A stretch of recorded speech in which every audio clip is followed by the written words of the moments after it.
నమస్తే, welcome to Nationalist hub. కేంద్ర ప్రభుత్వం తాజాగా పద్మ అవార్డులను ప్రకటించినటువంటి విషయం మనకు తెలుసు. 139 మందికి పద్మ అవార్డులను ప్రకటించడం జరిగింది. పద్మ అవార్డులను ప్రకటించిన ప్రతిసారి కూడా ఏదో ఒక విధమైనటువంటి అసంతృప్తి ఎక్కడో చోట ఉంటూనే ఉంటుంది. అయితే ఈసారి అది మరింత ఎక్కువగా కనిపిస్తోంది. తెలంగాణ రాష్ట్ర ముఖ్యమంత్రి రేవంత్ రెడ్డి తెలంగాణకు అన్యాయం జరిగింది, కేవలం ఇద్దరికి మాత్రమే ఇస్తారా, ఏపీ నుంచి ఆంధ్రప్రదేశ్ నుంచి 5గురికి అవార్డులు ఇచ్చారు, తెలంగాణ నుంచి కనీసం 4గురికైనా ఇచ్చి ఉండాల్సింది, మేము కొన్ని పేర్లు పంపించాం, గోరేటి వెంకన్న, గద్దర్, జయదీర్ తిరుమలరావు, చుక్కా రామయ్య, అందశ్రీ వీళ్ళ పేర్లను సిఫారసు చేసినప్పటికీ కూడా పట్టించుకోలేదు, నిర్లక్ష్యం చేశారు, చిన్నచూపు చూశారంటూ రేవంత్ రెడ్డి అసంతృప్తి వ్యక్తం చేశారు. దీనికి కౌంటర్గా బీజేపీ ఎంపీ బండి సంజయ్ కూడా ఘాటుగానే సమాధానం ఇచ్చారు. ఎవరి పేర్లను పడితే వారి పేర్లను అవార్డుకు పరిశీలించడం బరాబరు ఇవ్వం, ముఖ్యంగా గద్దర్ పేరును ప్రస్తావిస్తూ అలాంటి వ్యక్తికి, అలాంటి భావజాలం ఉన్నటువంటి వ్యక్తికి పద్మ అవార్డులు ఎలా ఇస్తాం, అతను అర్హుడు కాదు, అవార్డు ఇచ్చే ముందు స్థాయి, అర్హత అన్నీ చూసి పరిశీలించి ఇవ్వడం జరుగుతుంది, బరాబరు ఇవ్వం అంటూ బండి సంజయ్ దానికి గట్టిగా సమాధానం ఇచ్చేటువంటి ప్రయత్నం చేశారు. ఈ పద్మ అవార్డుల విషయంలో ఈ ఆరోపణల్లో నిజమెంత, వాస్తవం ఎంత, ఈ అంశానికి సంబంధించి మనతో మాట్లాడడానికి విశ్లేషకులు, చారిత్రక నవల రచయిత ముదిగొండ శివప్రసాద్ గారు అందుబాటులో ఉన్నారు. శివప్రసాద్ గారు నమస్తే అండి. నమస్కారం అండి. శివప్రసాద్ గారు, ఈ పద్మ అవార్డుల ప్రకటన ప్రతి సంవత్సరం మనం చూస్తూ ఉంటాం, అందరినీ సంతృప్తిపరచడం సాధ్యం కాదు. ఈసారి వచ్చినటువంటి ఆరోపణల గురించి మీరు ఏమంటారు, ఏం మాట్లాడతారు? ముఖ్యంగా సీఎం రేవంత్ రెడ్డి గారి ఆరోపణల్లో వాస్తవం ఉందా? అందరికీ నమస్కారం. నా పేరు professor Mudigonda Sivaprasad, retired professor of Osmania university, Hyderabad, Telangana. Here is a message. ఇవాళ పద్మ పురస్కారాల గురించి చాలా పెద్ద ఎత్తున వివాదం అనగా కాంట్రవర్సీ బయలుదేరింది. పురస్కారాలు ప్రకటించిన 24 గంటల్లోనే తీవ్ర స్థాయిలో ఇలా విమర్శలు రావడం అనేది ఒక విధంగా ఆశ్చర్యాన్ని కలిగజేస్తూ ఉన్నది. ఇలా ఎందుకు జరిగింది అనే విషయాన్ని మనం కొంచెం లోతుగా ఆలోచించాల్సిన అవసరం ఉన్నది. పద్మ పురస్కారాలు అనేవి జాతీయ అవార్డులు, అంటే అఖిల భారతీయ స్థాయిలో భారతదేశానికి సేవ చేసినటువంటి బహుళైనటువంటి వాళ్ళు, వివిధ రంగాలకు చెందిన వాళ్ళు ఎవరెవరైతే ఉంటారో వాళ్లను ఎంపిక చేస్తుంది. ఈ ఎంపికలు చేసిన పేర్లు రాష్ట్ర ప్రభుత్వం లేకపోతే ఇతర సామాజిక సంస్థలు వాళ్ళు ఢిల్లీకి పంపుతారు. అక్కడ మళ్ళీ ఫిల్టరింగ్ జరిగి అవార్డులు ప్రకటించడం అన్నటువంటిది జరుగుతుంది. ఇది కొత్త ఏం కాదు, చాలా సంవత్సరాలుగా, కొన్ని దశాబ్దాలుగా జరుగుతూనే ఉంది. అలాగే అప్పుడప్పుడు అసంతృప్తి రావడం, వచ్చిన వాటి మీద విమర్శలు రావడం, ఈసారి కొంచెం ఎక్కువ స్థాయిలో విమర్శ వచ్చింది. దీనికి పొలిటికల్ కలర్ వచ్చింది. పొలిటికల్ కలర్ అంటే ఏమిటి? తెలంగాణలో ఇప్పుడు కాంగ్రెస్ గవర్నమెంట్ ఉంది, కేంద్రంలో బీజేపీ గవర్నమెంట్ ఉంది. కాబట్టి బీజేపీ గవర్నమెంట్ కావాలి అని కాంగ్రెస్ గవర్నమెంట్ ని అవమానించింది అని ఇక్కడ ఒక ఆర్గ్యుమెంట్ అనేది రావడం జరిగింది. ఇక్కడ మనం గమనించవలసినటువంటి అవసరం ఏమిటంటే, కాంగ్రెస్ గవర్నమెంట్ కాలంలో కూడా చాలా అన్యాయాలు జరిగినాయి. దాదాపు 1947 నుంచి యూపీఏ ప్రభుత్వం అంటే 2014 వరకు కాంగ్రెసే కదండి పరిపాలించింది భారతదేశాన్ని. నేను కొన్ని పేర్లు చెప్తాను సార్. ఈ నేషనలిస్ట్ హబ్ ఎవరెవరైతే చూస్తున్నారో వాళ్ళందరికీ నేను కొన్ని పేర్లు చెప్తాను, దయచేసి వినండి. I request you, my dear audience, to hear these names and you yourself just give justification. ఒక పేరు ఎన్టీ రామారావు. ఎన్టీ రామారావుకి భారత రత్న ఎందుకు ఇవ్వలేదు చెప్పండి. అదే ఇప్పుడు వాళ్ళ అబ్బాయి రామారావు గారు అబ్బాయి ఎన్టీఆర్ గారు అబ్బాయి బాలకృష్ణ కూడా అదే డిమాండ్ చేస్తున్నారు. అవునండి.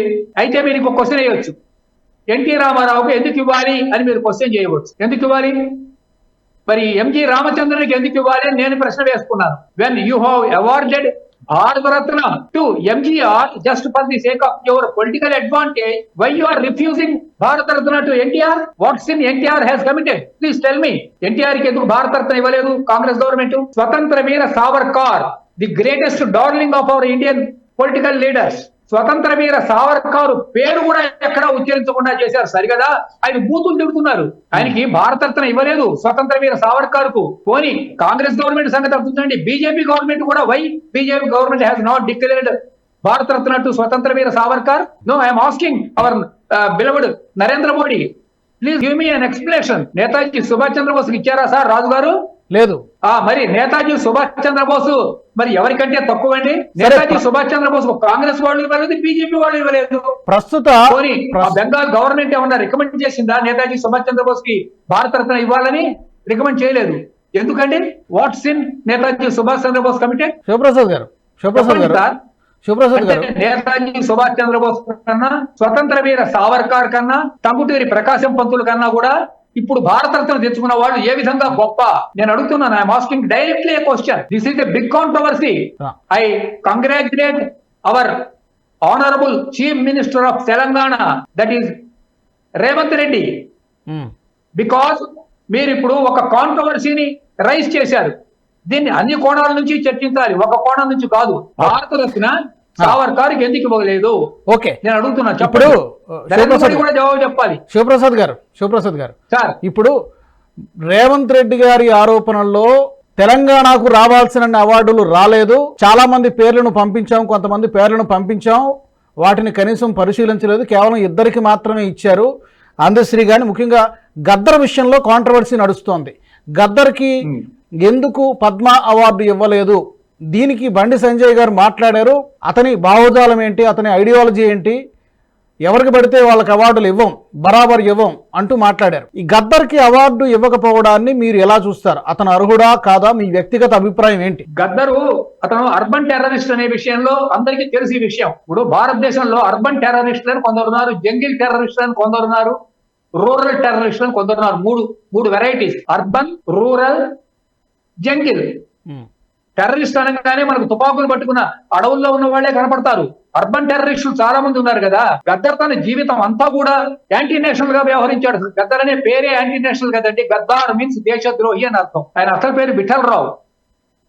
విఠలరావు అంటే దేవుడి పేరు. విఠలుడు అంటే విష్ణుమూర్తి కదా. అందుకని తన పేరు గద్దార్ అని మార్చుకొని కాంగ్రెస్ గవర్నమెంట్ మీద, అంతకుముందు కాంగ్రెస్ గవర్నమెంట్ మీద, లేకపోతే అక్కడ ఉన్నటువంటి స్థానిక ప్రభుత్వాల మీద ఫైట్ చేసి చిట్ట చివరికి ఎల్కే అద్వానీ గారి దగ్గరికి వెళ్ళాడు. గుర్తుంచుకోండి, మీకు గుర్తొస్తుందా? ఎల్కే అద్వానీ గారి దగ్గరికి వెళ్ళాడు. ఎక్కడ? మన హైదరాబాద్ పెరేడ్ గ్రౌండ్స్ లో వెళ్ళి తన మీద ఉన్న కేసుల్ని రద్దు చేయండి అని ఎల్కే అద్వానీ గారిని రిక్వెస్ట్ చేశాడు. నిజమా అబద్ధమా? అవును కదా. ఆ తర్వాత కాంగ్రెస్ పార్టీలో చేరాడు. ఎందుకు ఇంతకుముందు మీరు అట్లా ఉన్నారంటే అదంతా ఏదో ఒకటి పిచ్చి పని చేశాను అన్నాడు ఆయన. అది ఆయన స్టేట్మెంట్.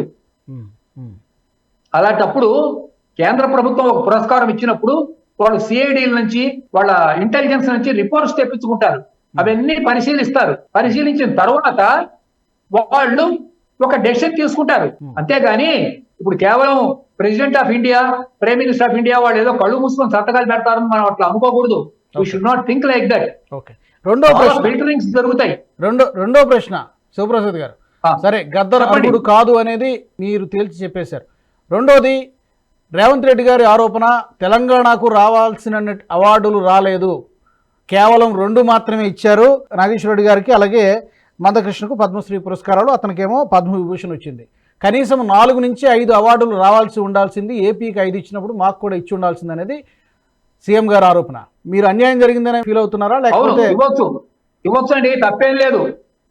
10 అవార్డులు ఇచ్చిన సంతోషమే. తెలంగాణ స్టేట్ కి 2 కాదు, ఒక 10 అవార్డ్స్ ఇవ్వమనండి. ఎవరు వద్దన్నారు? అంటే చెప్పండి సార్. పంపించిన పేర్లు, వాళ్ళ అర్హత, ఉన్నటువంటి అవైలబిలిటీ ఇవన్నీ కూడా చూడాలి కదా. ఈ పంపించిన పేర్లు కూడా తప్పకుండా చూడాలి. కానీ రేవంత్ రెడ్డి గారు పంపించిన పేర్లందరూ కూడా వీళ్ళు టెర్రరిస్టులు. వీళ్ళని అర్బన్ నక్సలైట్స్ అంటారు. బాగా గమనించండి. The name recommended by Congress government from Telangana, they are not nationalist. వాళ్ళు దేశద్రోహులు కదా. వీళ్ళు ఈ పంపించబడ్డ పేర్లన్నోళ్ళు వీళ్ళందరూ కూడా they are all anti nationals. అంటే బీజేపీని సపోర్ట్ చేయాలని నేను అంటలేదు. ఈ పంపించబడ్డ పేర్లు అందరూ వీళ్ళని లెఫ్టిస్టులు అంటారు. అంటే లెఫ్టిస్టులకే అవార్డులు ఇవ్వాలా? మొన్న కేంద్ర సాహిత్య అకాడమీ అవార్డు ఒకటి వచ్చింది. అతని పేరు పెనుగొండ లక్ష్మీనారాయణ. అవునండి, అవునవును. మరి సెంట్రల్ గవర్నమెంట్ అతనికి అవార్డు ఎట్లా ఇచ్చిందండి? అతను అర్బన్ టెర్రరిస్ట్ కదా. అర్బన్ టెర్రరిస్ట్ కు కేంద్ర ప్రభుత్వం ఎట్లా అవార్డులు ఇచ్చింది? దీని గురించి మరి రేవంత్ రెడ్డి గాని, చంద్రబాబు నాయుడు గాని ఎవరు ఎందుకు ప్రశ్న వేయటం లేదు? ఇదంతా కూడా ఒక పెద్ద నాటకంలాగా తయారైపోయింది. పద్మ వ్యూహం అంటారు దీని పేరు.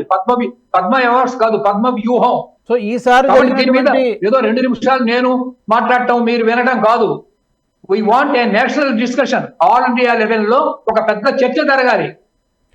ఈసారి జరిగినటువంటి ఎంపిక ప్రక్రియలో అవార్డుల ప్రకటనలో ట్రాన్స్పరెంట్గా సరిగ్గా జరిగిందని ఓవరాల్గా మొత్తం మీద కేవలం తెలంగాణ ఆంధ్ర అని కాదు కానీ ఓవరాల్గా అర్హులకే అవార్డులు లభించాయా లేకపోతే ఇందులో ఏమన్నా మతలబు ఉందని మీరు అనుకుంటున్నారా? ట్రాన్స్పరెంట్గా జరిగాయని అనుకుంటున్నారా? ఇంకేమైనా బెటర్గా జరిగి ఉండేదని మీరు ఫీల్ అవుతున్నారా? అంటే మిగతా స్టేట్స్ గురించి నాకు అవగాహన లేదు. I have no idea about the remaining languages. నాకు ఆ లాంగ్వేజెస్ లో ఆ అవార్డులు ఇవ్వబడ్డ వాళ్ళ పేర్లు ఏదో నేను టీవీలో చూచానే కానీ వాళ్ళ యోగ్యతలు ఏమిటో నాకు పూర్తిగా తెలియదు. ఆయా స్టేట్స్ లో వాళ్ళు రికమెండ్ చేసి ఉంటారు, దాన్ని బట్టి వాళ్ళకి ఏదో వచ్చి ఉంటాయి. అందుకని వాటిని గురించి నేను ఎక్కువగా చెప్పలేను. మనకు తెలిసింది తెలుగు స్టేట్స్ రెండే, కాబట్టి 2 స్టేట్స్ గురించి మనం చెప్పుకుంటూ ఉన్నాం. నేను మీకు ఒక ప్రశ్న వేస్తాను రాజు గారు, చెప్పండి. అంజలీదేవి గొప్ప నటి అవునా కాదా? అవును. కాంగ్రెస్ గవర్నమెంట్ అంజలీదేవికి ఎందుకు పద్మశ్రీ ఇవ్వలేదు? సమాధానం చెప్పాలి, వాళ్ళే చెప్పాలి సమాధానం. వాళ్ళకి ఇప్పుడు వాళ్ళని అడుగుతున్నాను నేను, అంజలీదేవికి ఎందుకు పద్మశ్రీ ఇవ్వలేదు? సరే, అప్లై చేసుకుంది, నాకు తెలుసు. నా కళ్ళ ముందు ఆవిడ అప్లికేషన్ తీసి చెత్తబుట్టలో వేశారు, నా కళ్ళ ముందు. It happened. ఓకే, జమున గొప్ప నటి అవునా కాదా? అవును, నో డౌట్. ఈ 2 విషయాలు. No doubt. జమునకు పద్మశ్రీ ఎందుకు ఇవ్వలేదండి కాంగ్రెస్ గవర్నమెంట్? ఎస్వి రంగారావుకు కాంగ్రెస్ గవర్నమెంట్ ఎందుకు పద్మశ్రీ ఇవ్వలేదు? ఓకే, 2 విషయాలు శివప్రసాద్ గారు. ఒకటి, ఇందాక మీరు ఫస్ట్లో చెప్పినట్టుగా ఎన్టీ రామారావు గారికి భారతరత్న ఇవ్వాలనేది కొంతమంది డిమాండ్. ఈవెన్ బాలకృష్ణ గారు కూడా అదే మాట్లాడారు, ఆయనకి పద్మభూషణ్ ఇవ్వడం జరిగింది. రెండోది, సీనియర్ యాక్టర్ నరేష్ కూడా విజయ నిర్మల గారికి అవార్డు ఇచ్చుంటే బాగుండేది. గతంలో కూడా కేసీఆర్ గారు రిఫర్ చేసినప్పటికీ, పేరు పంపించినప్పటికీ కూడా దాన్ని తిరస్కరించడం జరిగిందని చెప్పారు. ఈ 2 విషయాల్లో మీరేమంటారు? ఎన్టీఆర్ గారు రామారావు గారికి భారతరత్న ఇచ్చి ఉండాల్సిందా? అలాగే విజయ నిర్మల గారి పేరు కూడా, ఆయన గురించి వాళ్ళ అబ్బాయి మాట్లాడారు. ఈ 2 విషయాలు చెప్తే వీ కెన్ కంక్లూడ్. ఇప్పుడు కైకాల సత్యనారాయణ తెలుగుదేశం పార్టీ, అందుకని ఈయన తెలుగుదేశం పార్టీ వాడు కాబట్టి అవార్డు ఇవ్వవద్దు అన్నారు కాంగ్రెస్ వాళ్ళు. ఈ విషయం నాకు తెలుసు, అఫీషియల్ గా తెలుసు. కైకాల సత్యనారాయణకి ఎందుకు ఇవ్వలేదు? మరి పి సరోజాదేవికి ఎందుకు ఇచ్చారు సార్? పి సరోజాదేవి ఎవరు ఇప్పించారో తెలుసునండి, ఎస్ఎం కృష్ణ ఇప్పించాడు, మీకు తెలుసు కదా ఈ సంగతి. మరి ఈ అవార్డు అవకతవకలు ఇవ్వలేదో అకస్మాత్తుగా జరిగినాయి నరేంద్ర మోడీ కాలంలో అని మీరు అనకండి. Since so many decades it is happening. Congress వాళ్ళు గత 60 ఏళ్లుగా 6 దశాబ్దాలుగా చేసినటువంటి అవార్డ్స్, ఢిల్లీకి వెళ్లి డబ్బులు ఇచ్చి పైరవి చేస్తే ఎవరికి చేస్తే వాళ్ళకి అవార్డులు ఇచ్చారండి. దీని మీద పెద్ద చర్చ జరగాలి, ఏదో 5 నిమిషాలు మీరు నేను మాట్లాడుకోవడం కాదు. We want a national discussion on this topic. పవర్లో ఏ పార్టీ ఉంటే ఆ పార్టీ పరోక్షంగానో ప్రత్యక్షంగానో వాళ్ళకు అనుకూలమైనటువంటి వ్యక్తులకి ఇస్తున్నారని, అంటే గత కాంగ్రెస్ ప్రభుత్వ హయాంలో అలా జరిగిందని అంటున్నారు. కాంగ్రెస్ హయాంలో కేవలం తమకు అనుకూలంగా ఉన్న వాళ్ళకు మాత్రమే ఇప్పించుకోగలిగారు. బీజేపీ వాళ్ళు తమకు అనుకూలంగా ఉన్న వాళ్లకు ఇప్పించుకోలేదు. తమకు వ్యతిరేకంగా ఉన్న వాళ్లకు ఇప్పించలేదు. అర్థమైందా నేను చెప్పిన వాక్యం? అర్థమైంది. వాళ్ళు తమకు వ్యతిరేకంగా, అంటే యాంటీ నేషనల్స్ కు బీజేపీ వాళ్ళు అవార్డ్స్ ఇవ్వలేదు. They refused totally. బట్ బీజేపీకి అనుకూలంగా ఉన్న వాళ్ళు అవార్డ్స్ ఇప్పించుకోలేకపోయారు. ఎందుకని? దీనికి కూడా మీరు సమాధానం చెప్పాలి కదా. అవునే, అర్థమైందా నేను అడిగిన ప్రశ్న? అర్థమైంది కదా మీకు? అర్థమైంది. బీజేపీ వాళ్ళు నేషనలిస్టులకు లేదా ఆర్ఎస్ఎస్ కార్యకర్తలకు లేదా బీజేపీ కార్యకర్తలకు ఇప్పించుకున్నారా? ఇప్పించుకోలేదు. ఎందుకని? గుడిసెలో ఉన్న వాళ్ళకు కూడా తీసుకొచ్చి అవార్డు ఇచ్చినటువంటి సందర్భం మనం చూసాం. అవునండి, కరెక్ట్. కేవలం ఇప్పించుకోలేదు. అవును. మరి వాళ్ళు చేసింది ఏమిటంటే యాంటీ నేషనల్స్ ఇవ్వవద్దు అని అన్నారు. ఎందుకంటే ఇంతకు ముందు కాంగ్రెస్ గవర్నమెంట్ లో యాంటీ నేషనల్స్ ఇచ్చారు. ఇది చాలా పెద్ద ఎత్తున జరిగింది. ఒక్క స్టేట్ లో కాదు, దేశవ్యాప్తంగా యాంటీ నేషనల్స్ ఇచ్చారు. ఈవెన్ టుడే సంగీత అకాడమీ, సాహిత్య అకాడమీ, తర్వాత dance drama academy, all these institutions including Pune Film Institute, all these institutions have been captured by the leftists, JNU. కాబట్టి పద్మ అవార్డ్స్ అన్నది చిన్న టాపిక్ కాదు రాజు గారు. అవును, మీరు అన్నట్టుగా దీని మీద ఇంకా పెద్దలను నలుగురిని పిలిచి ఒక పెద్ద డిస్కషన్ పెట్టమనండి. మంచికో చెడుకో ఈ చర్చ వచ్చింది. It has to be continued. మీరు అన్నట్టు శివప్రసాద్ గారు, ఇది విస్తృతంగా ఈ అంశానికి సంబంధించి చర్చ జరగాల్సినటువంటి అవసరం ఉంది. చూద్దాం భవిష్యత్తులో అలాంటి. దీనిలో మొత్తం 140 కోట్ల మంది భారత ప్రజలు కూడా పాల్గొనాలి. అవార్డ్స్ ఇవ్వడానికి ఉన్నటువంటి ప్రమాణాలు ఏమిటి? ఒక అవార్డు డిక్లేర్ చేయాలంటే దానికి ఉన్నటువంటి ప్రమాణాలు ఏమిటి? What are the scales, what are the qualities, qualifications? ఈ విషయం మొత్తం 140 కోట్ల మంది భారతీయులు చెప్పమనండి. కరెక్ట్. విస్తృతంగా చర్చ జరగాల్సినటువంటి అవసరం అయితే ఎంతైనా ఉంది. ధన్యవాదాలు శివప్రసాద్ గారు, మీ అభిప్రాయాన్ని తెలియజేసినందుకు. నేను మన ప్రేక్షకులను కూడా అడుగుతున్నాను, ఈ పద్మ అవార్డుల ప్రకటనకు సంబంధించి అర్హతలు ఏంటి, స్థాయి ఏంటి, నిష్పక్షపాతంగా జరుగుతోందా, అర్హులకి అవార్డులు అందుతున్నాయా లేదా, తాజాగా రేవంత్ రెడ్డి గారు చేసినటువంటి ఆరోపణల్లో ఎంతవరకు వాస్తవం ఉంది, ఈ అంశాలకు సంబంధించి ప్రేక్షకులను కూడా, మా సబ్స్క్రైబర్స్ని కూడా అడుగుతున్నాను. మీ అభిప్రాయాలను తప్పకుండా కామెంట్ రూపంలో తెలియజేయండి. అలాగే ఈ వీడియో మీకు నచ్చినట్టయితే లైక్ చేయండి, షేర్ చేయండి, అలాగే బెల్ బటన్పై క్లిక్ చేయండి. Nationalist hub NHTV group of ఛానల్స్ని ఇంతవరకు సబ్స్క్రైబ్ చేసుకోని వాళ్ళు ఉంటే తప్పకుండా సబ్స్క్రైబ్ చేసుకోండి. జాతీయవాద జర్నలిజాన్ని ప్రోత్సహించండి. జై హింద్, జై భారత్. ఈ వీడియో మీకు నచ్చినట్టయితే లైక్ చేయండి, 10 మందికి షేర్ చేయండి, అలాగే కామెంట్ల రూపంలో మీ అభిప్రాయాలను మాతో పంచుకోండి. Nationalist hub group of channels ను సబ్స్క్రైబ్ చేసుకుని తెలుగునాట జాతీయవాద జర్నలిజాన్ని ప్రోత్సహించండి. ఈ వీడియో కింద ఉన్న బెల్ ఐకాన్ పై క్లిక్ చేయడం మర్చిపోవద్దు.